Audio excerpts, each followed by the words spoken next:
Cette capsule vous est présentée par la boutique Maixu pour vos peluches et articles décoratifs geek, ainsi que par Evo Retro, distributeur d'accessoires cool pour gamers et collectionneurs de figurines et de jeux vidéo. Et bonjour, ici Sébastien, j'espère que ça va bien. Une nouvelle critique aujourd'hui, une critique rétro. Je vous parle du jeu Super Princess Peach que j'ai testé sur Nintendo DS.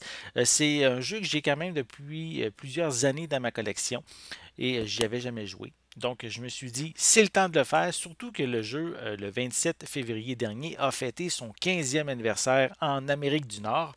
Donc, je me suis dit, c'est le temps, allez, on s'amuse avec ce jeu de plateforme, en fait, dans lequel on interprète le personnage de Peach, qui, contrairement aux jeux traditionnels des jeux dans l'univers de Mario, mais cette fois-ci, c'est la princesse qui doit sauver Mario et Luigi qui ont été faits prisonniers par Bowser. Donc, elle doit aller sauver les deux plombiers. Donc, en fait, ici, la princesse va devoir parcourir 8 mondes assez variés, comme il peut y avoir ici un monde de glace, un volcan, une maison hantée, évidemment un monde qui ressemble un peu à l'univers champignon aussi. Donc, évidemment, dans chacun de ces niveaux-là, il y a un boss à vaincre à la fin du niveau.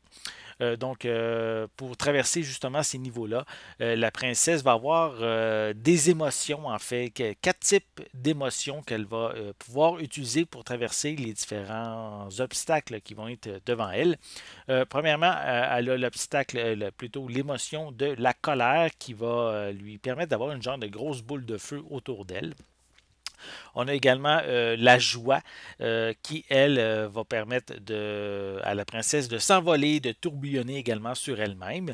On a également la tristesse dans laquelle ici la princesse va pouvoir pleurer, faire beaucoup d'eau et en même temps courir plus rapidement. Et on a également la tranquillité, en fait, qui va permettre à la princesse de regagner des points de vie. Donc, évidemment, pour déclencher ces différentes émotions-là, mais la princesse, on a simplement à cliquer sur les différents cœurs représentant les émotions qui sont sur l'écran du bas de la Nintendo DS. On a également une jauge d'émotion qu'on utilise lorsqu'on utilise une émotion en tant que telle. Notre jauge d'émotion va diminuer.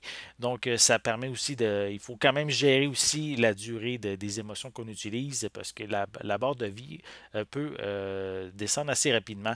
Oui, on peut accumuler certaines pièces avec les pièces de monnaie qu'on accumule. Mais on peut comme améliorer certains de nos pouvoirs, mais à la base, ça diminue quand même assez rapidement. Donc, aussi, il faut mentionner, par contre, si notre jauge est vide, mais il faut ramasser différents cristaux qui sont dans les différents niveaux. On a des mini-cristaux qui remplissent une partie de la jauge et des plus gros cristaux qui, eux, vont permettre de remplir la jauge quasiment au complet. Et ben, c'est quand même assez facile de trouver ces cristaux-là. Il y en a quand même pas mal un peu partout dans les niveaux. Donc, côté ennemis, ils sont sensiblement identiques à ceux qu'on retrouve dans le royaume champignon, parce que officiellement, on n'est pas dans le royaume champignon, on est dans un royaume qui est juste à côté. Et ben, ici, certains des ennemis aussi ont des émotions également, eux. Donc, on va pouvoir, par exemple, rencontrer un Goomba qui va se mettre à pleurer, par exemple. Donc, ce genre de personnage qu'on retrouve, mais genre les Goombas, les Koopas et tout, on en retrouve assez fréquemment dans cet univers-là. Dans chacun des niveaux, également, on retrouve des Toads, soit 3 Toads qui sont cachés dans les niveaux. C'est important de les retrouver. On retrouve aussi des pièces de casse-tête, des pièces, des genres de petits cubes musicales, et ça va permettre pour les cubes et les casse-têtes de déverrouiller en fait des casse-têtes qu'on peut avoir on pourrait dire, en mini-jeu parallèle, en plus de véritables mini-jeux aussi qu'on va pouvoir débloquer au fur et à mesure qu'on avance dans l'aventure. Et j'ai remarqué pour les Toads, je me suis surpris en fait, c'est que j'ai ramassé dès que j'y trouvais, mais sans nécessairement tous les trouver dans chacun des niveaux. Et dès que je me suis rendu au boss final, au dernier niveau en fait, mais c'est là que je me suis aperçu que ça prend tous les Toads de tous les niveaux pour pouvoir débloquer le dernier boss. Donc, j'ai dû retourner dans chacun des niveaux dans lesquels je ne les avais pas toutes trouvés pour compléter ça devient comme une quête, la quête principale. Donc, il faut vraiment prendre le temps de chercher partout, essayer de prendre tous les chemins possibles dans les différents niveaux, parce que c'est là des fois aussi qu'on va retrouver ces Toads cachés là. Super Princess Peach est vraiment un jeu le fun à parcourir. C'est vraiment agréable de traverser les différents niveaux, même si d'un côté, on caractérise un peu la femme selon ses émotions. C'est peut-être un aspect qui est plus politiquement correct maintenant de nos jours, mais ça reste quand même un jeu agréable à parcourir qui est aussi assez facile dans l'ensemble. On n'a pas vraiment de difficulté à traverser les niveaux. Et si on meurt, mais il n'y a pas vraiment de stress puisqu'on a des vies à l'infini. On sent que le jeu quand même a été conçu pour les jeunes, mais ça reste quand même aussi divertissant à traverser, même si on est adulte.